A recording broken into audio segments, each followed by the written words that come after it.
Ladies and gentlemen, we have the founder, the CEO, whatever you want to call yourself, Mr. Arnold Kim of MacRumors. I never thought we would actually do this, honestly. Me and Harley were talking about with some of the episodes we've done already, just being in person because he lives like so many miles, thousands of miles away. 5,000 And then miles. actually getting you to come on the podcast was another like bucket list podcast item. So thanks for coming on. Thanks for employing us. This wouldn't be possible without you. Nothing would be possible in terms of MacRumors land without you. And so that's what we wanted to do in this podcast, is kind of like go over the history of MacRumors, because it is pretty, like, I mean, since 2000? Yep. So 23 years. Crazy. There's a lot that has gone into it. So like, the first question that I think everyone needs to know is like, what made you start MacRumors? What were you doing at that time before you started MacRumors? And kind of give us like the brief like birth of it. Yeah, so the history is, I've talked about the history before. It's a weird sort of backstory. So I was actually pre-med in college. I actually went to medical school, and then my last year of medical school, which was 1999 to 2000, I started MacRumors. And I was always sort of techie. I was a computer science major as well in college. And then late 90s were like .com growth and stuff. So I was dabbling in web stuff just because it was, such a big deal at the time. But MacRumors was very much a hobby. I guess at the time I was always an Apple fan, and I was at the time. So in the late 90s, there was like an Apple web, like there were like websites related to Apple. Macworld, of course, was around. Mac Surfer, Mac Central. There were a bunch of like small Mac sites, MacNN at the time, and they all had and there were forums around, so people would discuss. And I don't know, I don't forget what I was looking to buy, but I was always like in the forums trying to figure out when the next whatever was coming out, or and there were like rumors, sort of like not quite as formalized as they are now, but there'd be chatter, there'd be some article in like some publication, and there'd be like a throwaway line about like Apple's next something, and people would like dissect that on the forum. So I was already in that world. I was enjoying it. And then I think how I ended up starting MacRumors was actually, I think macrumors.com as a domain came up as an like expired domain. Oh, okay. So someone owned it before you. Someone owned it before me, but I mean, at the time, through like expired domains would like cycle through, and so I was just looking through a list again because I was like sort of interested in the whole .com stuff, and then I saw it and I was like, oh, that sounds relevant to me, but I didn't actually think about it as like a business or anything. So anyway, I registered it. I threw up a website. I used some off the shelf like blog software, which it wasn't even called blogs back then. It was based on Slashdot, which is like this other. It was a Linux news for nerds site, and so MacRumors was sort of like the Mac version of that, or the Apple version of that. Okay. And so I just threw it up. I just posted a few things, and it slowly grew from there. So that was in 2000. Was there like a pivotal point where you saw like, oh, this could be my full-time thing? So I did finish medical school. I went to residency, and then ultimately did a fellowship. So during that time in the early 2000s, this was like, again, in Apple time, it's ancient history, like before the iPod came out. So this was still, Steve Jobs had come back, and that was a big deal, and the iMac and all that was happening. But Apple was still very much like the underdog. So MacRumors slowly grew, I think just word of mouth. And again, like it was a good domain. So it slowly started growing during that time. But and so we sort of built this authority, like, the web wasn't that big. The Mac web wasn't that big. So there weren't, MacRumors like was relevant pretty quickly. And then in terms of like when it blew up, I guess, is sort of, we'd grown significantly during that time, but really iPhone launch is when things like got really crazy. exploded. Because then everyone else cared about Sure. Apple at that point. So before that, it was still like the hardcore, like even the iPod, I guess, was getting traction after a few years, but the iPhone was like a noticeable shift. So was it a challenging decision moving from your medical career into MacRumors full time? Was there, did you feel a tension around that, or was it really a sort of an obvious path?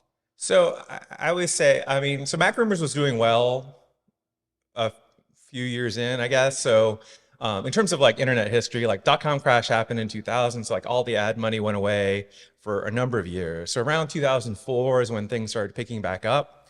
So like 2005-ish, it's possible I could have like said, oh, this is actually a thing, I should focus on it. But being in the medical track, it's a little hard to get out and go back in. So there's a lot of momentum there. So I stuck through it for longer than I think, I don't know, I could have or should have. There are a number of reasons, but ultimately, like I think when the iPhone launched and things blew up even further, and then I was like at a point where in my life where like I was about to join a practice, and so it was sort of a decision of fork in the road ultimately. And then we also had my first kid like right around then, which also took up a lot of time. So I finally quit in 2008 and went full time on MacRumors. But again, financially, it was doing pretty well at the time in terms of like it wasn't like a huge risk short term, but long term, it was a little unclear how long MacRumors would be around. And then the medical, obviously your medical career is a little more stable, and then obviously I have parents that I was gonna say, so like, how does your family, you said you're about to have a kid, so you have a wife at this point, right? Yeah, And wife then and kid. your parents, like, if I told my parents, we talked about this even over the course of this week, like telling people what we do is still hard for them to like fathom. So even back then. So I'm Korean. My parents are Korean. Okay. My dad's a doctor, or was a doctor. He retired, but they moved over to the U.S. and obviously they were very sort of traditional, stereotypical Asian parents, which is like education super important. They wanted me to be a doctor. They really were like, encouraged me to go to medical school, which I did. So telling my parents was actually probably one of the big reasons it took so long, just because it was hard to like, I don't know, it's hard to have that conversation. But I guess ultimately I waited long enough. So at that point, MacRumors had gotten big enough where even my dad's like colleagues like knew of it. And so okay. like, Wow. there was a lot of, I guess, social acceptance in his circles too at that point, where I think I think people were like actually surprised I was still doing medicine at the time and not focusing on MacRumors. So I think by the time I finally did come out and tell them and say, hey, I'm going to quit and all that, they were surprisingly okay with it. This episode of the MacRumors Show is sponsored by HelloFresh. With spring in full force and summer right around the corner, many people are going to be out and about enjoying the weather, baseball games, soccer, whatever the case may be. You're all going to be busy, and you might start thinking about doing takeout more. But don't do that. Get HelloFresh instead. Their quick and easy meals make feeding the family a cinch, and without the high price tag. Their new fast and fresh options are ready in just about 15 minutes or less. But HelloFresh does more than just delicious dinners. Not only can you take your pick from 40 weekly recipes, but you can choose from over 100 items to round out your order. Anywhere from snacks and easy lunches to desserts and pantry necessities, everything arrives in one box on a delivery day that you choose. Now, we've been using HelloFresh at home, and the meals have been incredible. I'm not sure what it is about the meatloaf sandwiches, but they're just so good. And pretty much any Asian-inspired dish that's offered, I immediately choose that one because I know it's just going to be amazing. Also, for you families out there, we get HelloFresh meals to feed our entire family of 5, and everyone loves it over here, and it just helps saves time on those days where we are rushing out the door with a jam-packed schedule for the kids. Now, go to HelloFresh.com/Mac16 and use code MAC16 for 16 free meals plus free shipping. That's HelloFresh.com/Mac16 and use code MAC16 for 16 free meals plus free shipping and start enjoying HelloFresh today, America's #1 meal kit. Like during that time when it was like you were able to switch full time, how many people did you have working on it? Was it still just you, or? So 2008 was still me, and I mean I had some like help, like especially because I did have a day job, so Okay. people would but no one full time. It was all sort of like here and there, like I guess freelancers ultimately. But in 2000, so once I quit, I was full time. I was like covering it. I was doing everything, both tech side and editorial. And then Eric was the first hire, and he started in early 2009. So then from then on, it sort of, we added people over the years. How many full-time employees do we have right now? I think it's 11. Okay. That's insane. Do you feel that really built momentum when you started to actually get sort of build the staff team? Do you feel that sort of really started the trajectory, or was it more of like a natural growth? No, I mean, I think it was really rough, like in terms of like time commitment for me. I felt like I was on 24/7, like right when because also I felt like pressure to like, oh, this is my only job now. I should really like make it happen. So I really felt like I was like on call all the time. Like, if anything happened, I was responsible for, keeping up with it. And then, so really just adding people was sort of like cutting down on those responsibilities. So like Eric, took over like a lot of the editorial during the day. And then over time, we just added more people depending on what we needed. And no, I think it helped certainly with growth, consistency. I mean, I don't encourage you to do this, but if you look back at like articles written in 2001, 2002, some of them are like 2 lines, 3 lines. And again, I was like in the middle of medical school. So I was just sort of like throwing stuff out there as need be. But then over time, I think the quality did improve, but we did sort of, I don't know, I feel like we retained our voice ultimately. And, it's still, we haven't changed that much tone-wise. So what do you think has changed the most then? And what do you think is most the same? That's a sort of interesting idea, especially for a site that has been around for so long at this point. Yeah, no, I mean, I don't know. So publishing is weird. So like I said, when we started, blogs weren't, I don't think the term was coined at that time. I think that came a few years later. So there was like the rise of the blog networks, like in the late 2000s. So like Gizmodo, Engadget, that all happened like right around then. And sort of we grew with that. Lately, I would say the big change or challenges have been like, there's a lot of doom and gloom in publishing, but a lot of that's because of social media. So there's so much time is spent on Facebook, Twitter, Instagram, TikTok that, you're really competing for attention. And so like the people 10, 15 years ago who might have been like, oh, I'm going to visit MacRumors and, New York Times and CNN or, whatever. Now they're probably like sitting on Facebook or sitting on Twitter and sort of ingesting it as it comes at you. So I think that's the biggest sort of change and challenge has sort of been the growth of social media and somewhat decline of like traditional, I guess, blogs. How do you feel about the notoriety of this site? I mean, it's like one of, if not the biggest, like Apple-centric blog in the world. You've had celebrities that read it. We've talked about Jason Segel, mentioned. That's really my claim to fame. I love that, Jason Segel. I mean, it's amazing. He literally calls out MacRumors, gives the tagline, which I didn't even know we had a tagline. I know he made that up. Okay, so it wasn't a real tagline. I think we adopted it after he said it, which was that's amazing. Tomorrow's Mac News Today. Yeah, we're like, oh, that's amazing. We should definitely. Wow, I thought that he just quoted the tagline. I'm like, I didn't even know we had tagline. No, he made it up. The great thing is he mentioned it repeatedly. It wasn't just like a one-off. Yeah. There's like print interviews of him talking about MacRumors. Yeah. I didn't even know that either. You told me about that, and I looked it up, and I'm like, I didn't know that. Yeah, there's another interview about some other 5 years recently later when he's promoting his book. The book is about technology, and he just says, it all goes back to MacRumors. Yeah, he says he literally every morning would wake up and check MacRumors. That's what it says in the thing. All right. Well, I love that, and I have to find that interview. Yeah. We'll find it after this. But go to the point. I'm sure he doesn't do that anymore. I feel like he's probably on whatever social media he's on. Now he's on Apple TV Plus, so he certainly couldn't say that he's doing that. We've tried to tell, some way if he happens to read we're trying to communicate to him so we can get him out here on the podcast. But if Jason Segel wants to come to the podcast, 100%. Arnold's join it back in on that one. So I mean, like, how does it feel to have that? Like when you tell people and they like, oh, I read that website. That's you. Like, that's crazy. No, it's amazing. Obviously, it's sort of weird to like think about.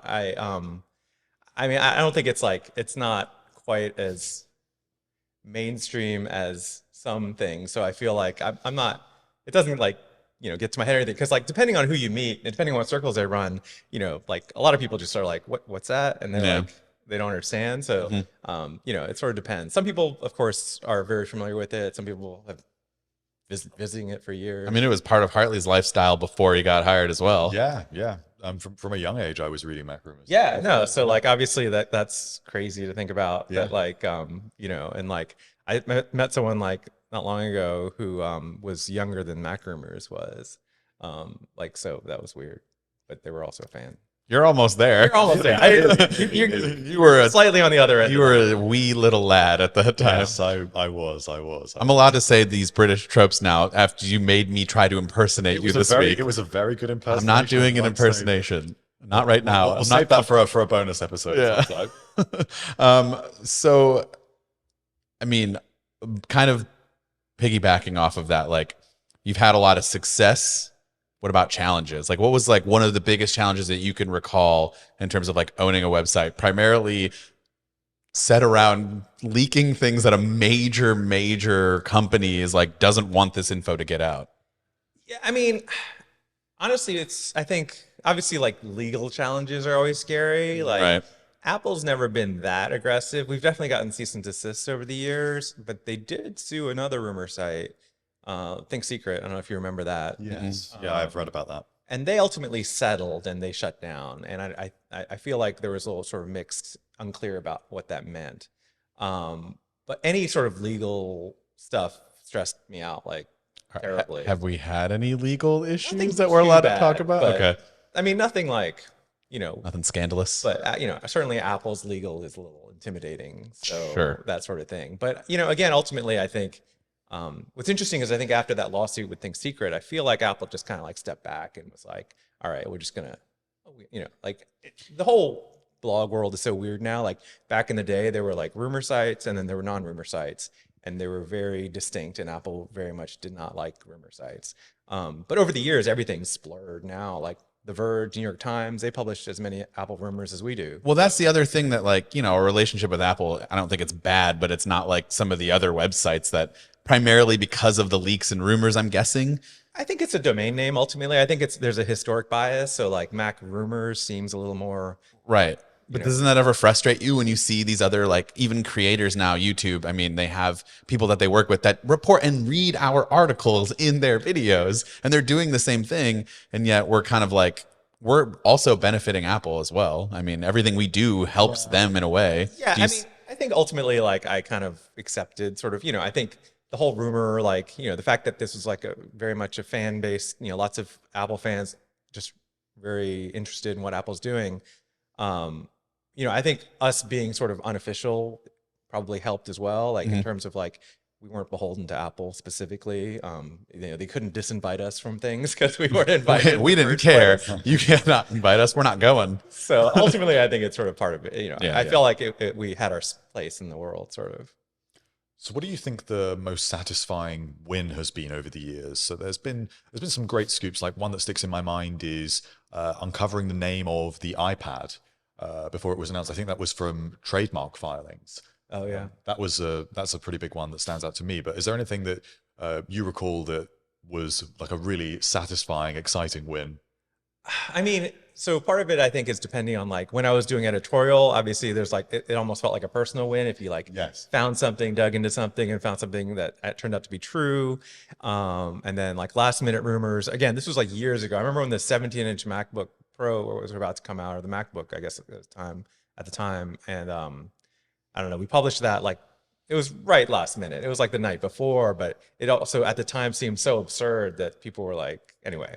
So, and then that turned out to be true, obviously, the next day. But I don't know. I feel like personally, I had a lot of wins back in the day. Like more recently, I guess I kind of take pride more as like a broader sense. I think I'm very proud that MacRumors is still relevant, I guess, in 2023.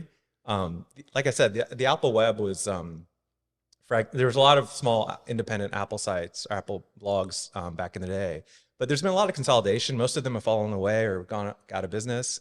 So the fact that we're still like relevant in like the whole tech scene as like a Apple news blog. I mean, we're more than relevant. Like I said, we could be modest. I could name half a dozen other sites that kind of fell out of relevancy that were bigger than us back like early on, and I am proud of that. Like that we still like maintained our prominence, I guess. Is this? Do you think there's some strategy behind that? Some sort of recipes for success that these websites lacked? Was it that they were not sufficiently adaptable, or they didn't grow? What do you think it was? That's a good question. I mean, in terms of like why, it's hard to say for sure. I think for us, obviously we grew to a volume of traffic that was sustainable, like in terms of like revenue. And I think we've done a good job sort of catering to our core audience, like not alienating them too much, not going too far. Like I think as sites grow, there's sort of more pressure to grow. So I think you'll see like certain sites start branching out into other topics, like, becoming more general broad tech. We've kind of tried to focus and stay true to our, like, ultimately our domain name, I guess. Our whole focus is Apple. And I don't know. I think good, right? I think our writing has been very consistent over the years in terms of tone and like, taking it seriously sort of, and not becoming purely gossipy, like, sketchy, or like, just publishing stuff just to get traffic or anything like that. I feel like our core audience still sort of respects that we are still the way we have been. Yeah, there's a lot of vetting that goes in. We're not going to just find wild rumors from random Twitter user and then post it without some decent vetting. The world has changed. We might talk about it. Like, this is a cool, interesting aspect, but it's, but I feel like we always behind caveat things. We always make sure that we provide that full context. We don't present things as though they are fact. We do say, this is a reliable source, this is their track record. We provide that context, and it's ultimately up to readers to make up their own mind and put the pieces together. I'm a little more loose with it, but I have a whole different. It's like a different space. Your perspective on it is a little bit different from the video side. I mean, obviously, with social media, everything's changed. Like someone, an individual account can get a ton of like traffic and like views. So like, I think sometimes you just have to report things that are like getting traction. So regardless of how, but then you caveat it and say, well, this person's never said anything before. So you've owned some really interesting. I was just gonna go to this. Yeah, no, this is a great question. So you've owned some really interesting domains over the years. Could you take us through some of the best ones? Like, you owned AppleWatch.com, right? I still own AppleWatch.com. You still do? Yeah, it points to my Twitter. That's amazing. No, so obviously, like, being in the rumor world, and like, so also being sort of, internet-y, and like buying domain, I definitely bought up a ton of domains over the years.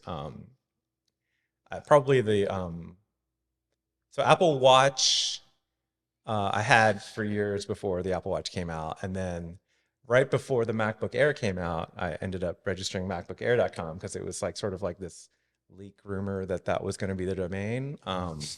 So I registered it just out of the blue, just for fun. And then it ended up being the MacBook Air. I actually ended up giving that to Apple. I was gonna say, I was gonna ask, how many has Apple purchased off of you, or did you just out of the kindness of your heart give it to them? No, I just gave, like, honestly, that one was weird because I registered it like right before it came out, and then I said, I feel like, I don't know where I said it. I was like, oh, if Apple, I was like, people were like, I originally pointed it to Apple before it came out, so people thought that was like, oh, it's definitely gonna happen. But I was like, no, I just did that, and then I said I was just doing it for fun, and then it came out, and I said, well, if Apple wants it, they're welcome to it. And so someone from Apple emailed me about it, and like, yeah, all right, we want this one. You're going to hold Apple Watch over their head though? I mean, what, I don't know. I don't feel like, I feel like Apple's weird. They don't actually register all their like product domains. I think there's, especially now, someone point to it, right? I feel like they're quite comprehensive now. They do seem to register quite a lot. Yeah. So you're like the insider trading of website domains, because you get the leaks and info beforehand, and then you go buy it out. I haven't actually made money on. Like, it's not like it's not like a trading situation. I just like the AppleWatch.com is just a point of pride. That's respectable. That's respectable. But you also own other websites, or you have some of them maybe not so much anymore. Yeah, but we spun off a couple around the time the App Store launched. Okay. For various reasons, those have been like less. I think App Shopper was a price tracking website for the App Store, and I think initially it did really well. Like, but then Apple got weird about like anything that was App Store aggregating, like any sort of indexes or anything. They wanted to be the front door to the App Store, and rather than have any other. And I think this was, again, a lot of issues sort of came up around this. So ultimately, we shut down App Shopper.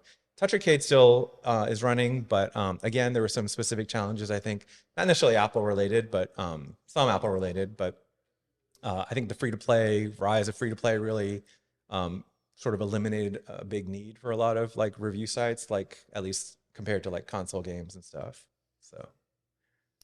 So where do you see the Apple News space going now? Looking ahead, And obviously, there's been so much change over the last 20 or so years. But do you have any sense of where things are going now? I mean, like I said, I think publishing is sort of in a weird place now, where a lot of obviously a lot of stuff has gone to social media, and I think there are probably random teenagers on TikTok that have a huge audience of Apple people following for iPhone content or whatever. So I think in terms of staying relevant, you probably have to lean into social. I think from a news publishing standpoint, I mean, we're still going strong in what we do traditionally, and I think some of that won't completely go away, but I think there's going to be challenges with that and like with AI stuff. And Well, yeah, that was the other thing I was going to ask you is, can you see generative AI changing the sort of Apple News landscape? I mean, I think it's going to change all publishing. I know there's a lot of sort of controversy right now about like, because where do they get their content from? But I think ultimately, feel like the reason MacRumors exists is because people want to know when the next something comes out, or if they should wait for, it's a lot of it's buying decisions. So if you can like suddenly ask whatever AI search engine there is, like when's the next iPhone 15 coming out and what features does it have, and it's able to consolidate that information all at once. I don't know. That's threatening to a lot of businesses. Yeah, I don't know if it would be able to gather that sort of information. I mean, it would have to gather it from from existing us. content Yeah. sites. So that's where it's a little Yes. weird. Thinking about, you've seen over the years, you've seen these devices come out like the iPod, the iPhone, the iPad, the Apple Watch, and seen the sort of rumor cycle ramping up for these things over the years. But what did you feel about the headset? Do you feel that this is going to be like the next iPhone moment, or are you skeptical of that?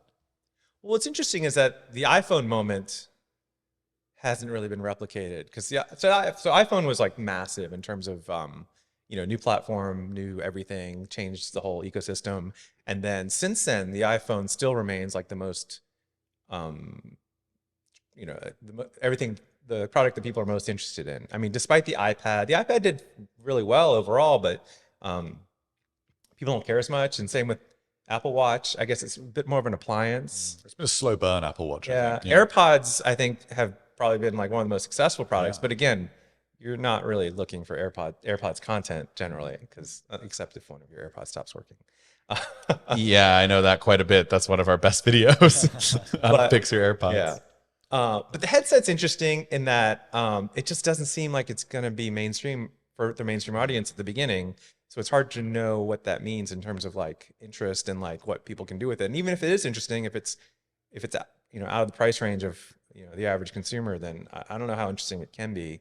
Also, I'm very skeptical about AR VR in terms of I have a Oculus or whatever, and I don't know. It's just, it takes too much effort to put it on and like set up and do it. Like I just don't do it. So I feel like it's the opposite of where I think the big growth of mobile gaming was convenience. Like you can just pull out your phone and play a game while you're standing in line versus sitting down at a console. But I feel like this is going the opposite direction in terms of like convenience. You have to put on. I mean, again, AR maybe if the glasses are small enough, you can wear it all around. That's one thing. But I don't feel like that tech is there yet. But again, Apple, obviously Apple knows how to do things well. So Arn sounds like me. I'm a skeptic. yeah. I don't know what I would use it for, and I feel like it is convenience. Like the glasses, that makes a lot more sense. But having a whole headset and then the How do you feel about the battery pack? So yeah, I haven't been following it all that closely. I guess that You need to read some MacRumors. well, again, it's sort of like, it's just, I feel like we've been talking about it a lot for a long time. So what is battery pack the current like belief that? It seems pretty concrete that it's not going to be wireless.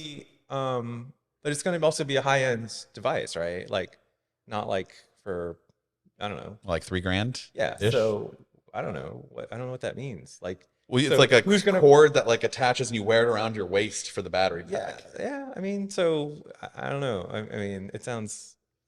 I mean, it's not meant for like the random person walking around the street. I guess it's probably more for, I don't know, high-end applications. We're just so confused on who they're targeting here Well, with I it think until they'll they potentially actually. this for everyone, but Right. the reality will be quite different from that, I think. Yeah, and Apple's. Again, I don't know. I haven't followed these rumors that closely, but hopefully Apple will surprise people. We'll see. I feel like when the iPhone was launching, everyone thought it was going to be an iPod with a, with a dial, like with phone number, with the phone. built in, essentially. Well, because you can only compare to those existing products. So I feel like a lot when we talk about this headset, we are imagining, the Meta Quest and just imagining an Apple Meta Quest, but we're not imagining exactly how Apple will take it in a completely different direction.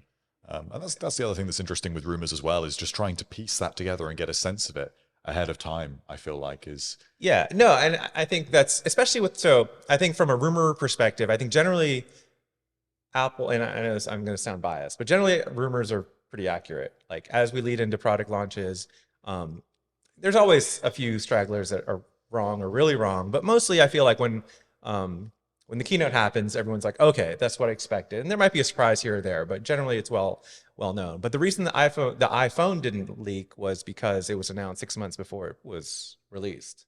So they had the luxury of doing that, where they're like, okay, well, we can tell everyone about it before we start like ramping up production.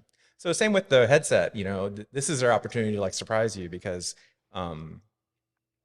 they don't have to worry about cannibalizing existing sales. Like if they start doing iPhone announcements, or if they start waiting to produce the new iPhone till like they announce it, then it'll be too late. It'll be like 6 months later. So we'll see. Maybe Apple will surprise us with the headset. And I'm assuming that the other reason why the iPhone was able to be more locked down in terms of leaks and rumors was because it was a different internet back then. Now in a situation where everyone does actually have an iPhone and a camera in their pocket where to actually leak things, and has social media to be able to set up these Twitter accounts to share this information more easily.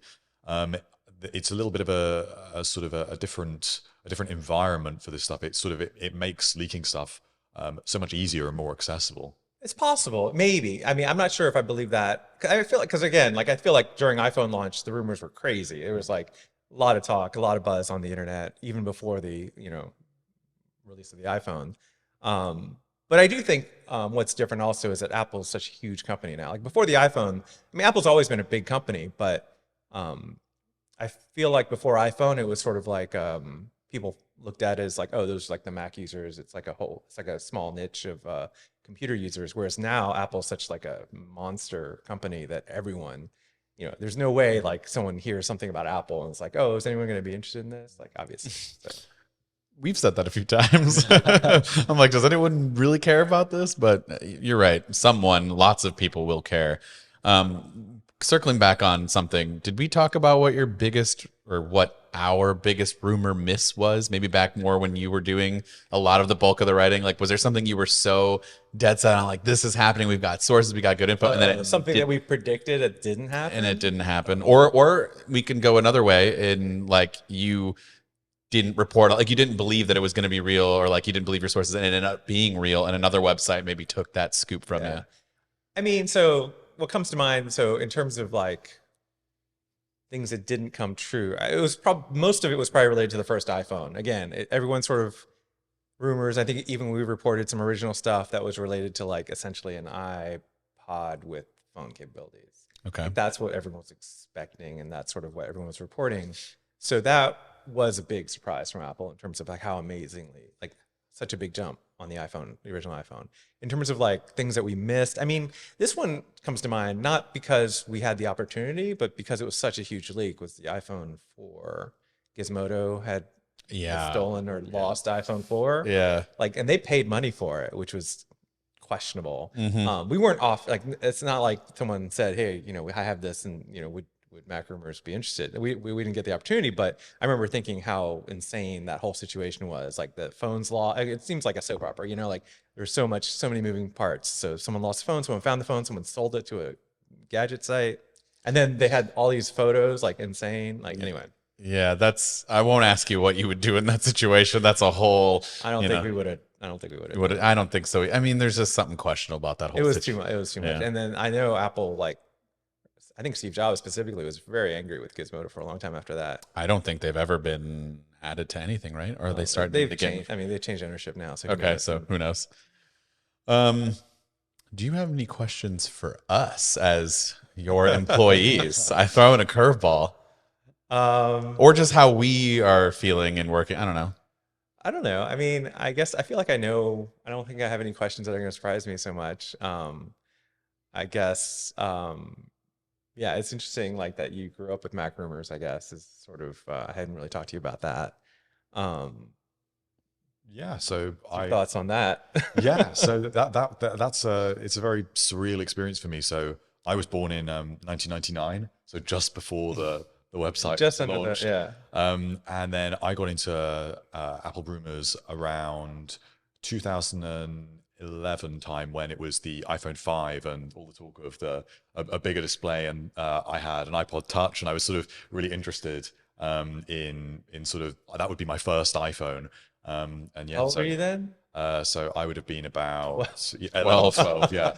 Okay. And yeah, since ever since then, just checking it every day, because it's so compelling and compulsive, to just sort of refresh a site and see what new stories are coming in, seeing how things develop. And of course, the great thing about it, there is almost something sort of soap opera like about it, the way that you can check every day and see the stories develop and sort of piece it together for yourself and keep track of things. And so for me, it was quite like a sort of natural thing that grew my interest over time. Yeah. No, that's really interesting. So my high school interactive media teacher would like show us news and rumors from MacRumors. And it was like, 2007 was my senior year, and that was when the iPhone was launched. So like we were really all over it when like the iPhone came about, and like that's when I was really like reading it on a regular basis, because I wanted a phone so bad like that, and I didn't get one for like, I didn't get an iPhone till like 2012 or 11 maybe. It was a while.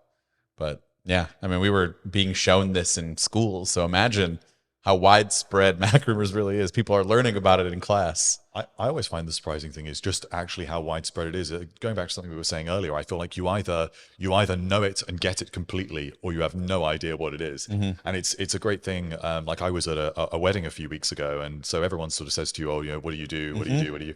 And it's everyone says, "Oh no, I've never heard of that." But then you come across people say, "Oh yeah, I know that. I read that all the time." And so it's always sort of completely one or the other. Yeah. There's definitely a split. And that's why, like, when people ask me what I do, I'm kind of like, I kind of test the water. Yes, yeah. And I'm there, if they have a blank look on their face, I'm like, it's just a news blog, Yeah, it's sort of that, even that sort of it understates it, because it's hard to convey sort of its scale and the intensity actually of the sort of the Apple News world is really quite surprising from the outside. I feel like a lot of people just think, well, why do you care? Why do people care? But of course, there is actually such a broad range of people that are so engaged beyond just buying decisions. It's also, I mean, even to the point where, particularly say with like Mark Gurman at Bloomberg, where it does actually affect the markets as well. It can get pretty big, some of this stuff. What's interesting is when I've met people in the past, there's usually, if they do know MacRumors, they know it of one of three ways. One is like they visit and read the news site, which is obviously like a big part of it. Historically, some people just know the forums in terms of it used to be that you Googled anything about Apple and a MacRumors forum thread would pop up, and so we ended up getting a lot of random people troubleshooting, right? And then the third category is people that just use the buyer's guide.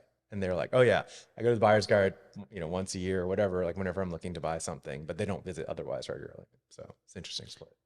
For the YouTube channel specifically, it's like, oh, I was looking up a review on the iPhone and I saw your face. Like, I do know this. I was like, yeah, that's always awkward. But I mean, how many times have I Googled something recently about like, oh, how does this work? Like, I don't remember what the setting is, and it's always forums. Like, what's it like having a crazy active community still after like 23 years? There's not a lot of forums, I feel like, that still exist. That have still clung on after all that this prominently time, too, Yeah, no, the forums have always been a big piece of MacRumors. I think they've definitely been on decline over the last 10 years due to social media. So I think traditional forums are, I could talk about forums a lot, but traditional forums have not aged well over the years. It's the format, it looks dated. I mean, the whole way the threads are set up, I think people who aren't familiar come into it and it's a bit confusing, it's a bit lost, versus sort of the simplicity of like a Facebook thread or like or any other like social media. Although Twitter is sort of hard to parse too if you're not familiar with it. I feel like it delivers a more sort of focused experience, because you're not being drawn into other content in the way that you inevitably are on social media or even on something like Reddit. There is something sort of charming and focused about a forum that I think still has a lot of appeal to people. I always thought there were certain advantages on the forum, especially because social media tends to be so fleeting. There's no archival nature to like a lot of it. And I think the discussions on the forums people can write pages of Yes, responses, yeah. whereas like on Twitter or on Facebook or on other social media, the responses tend to be very short. No one's going to write a novel about like something, partly because it might be so fleeting. Yes, well, we see that with with news in particular. It's always surprising how much sort of how many comments and how much engagement we actually get on news as it develops, and seeing how people react to it. I always read almost all the comments on at least the articles that I write, because Right. it's really interesting to, when I've written the article, then to actually get all these different perspectives and opinions coming in about it really directly. So it adds an extra dimension, which I also feel is quite unique to MacRumors as well, that we get that with our news.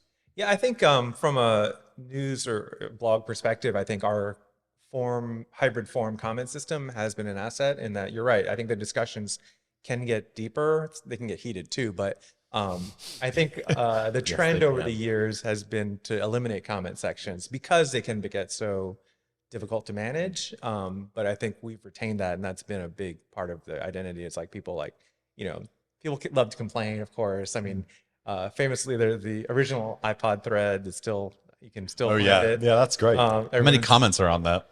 I don't know. We closed it at some point. People aren't adding to it still, but people were not happy about the original iPod, and everyone was saying it was going to fail. And it's a really great thread to read. You should bring it back up and then just quote. I don't know what you call them in forums, but like highlight the ones that said it would fail and be like, how do you feel now? I'm pretty sure we've quoted them when we've done like anniversary posts for the iPod, because it's always really interesting to look back, and it's hard to imagine what people really had a problem with at the time, but it goes to show how now, when we're very skeptical of the headset, it's kind of the same thing that we just don't know yet. In the sports world, there's like a Twitter like freezing cold takes, and it like anytime someone's like, this person's gonna be a bust, and they end up being like amazing, they come back and like kind of make them eat crow a little bit.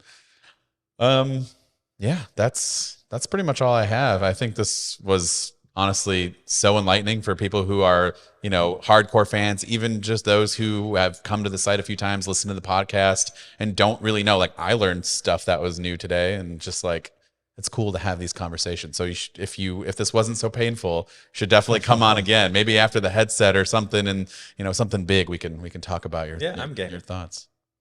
All right, cool. Great. All right. Catch everyone in the next episode.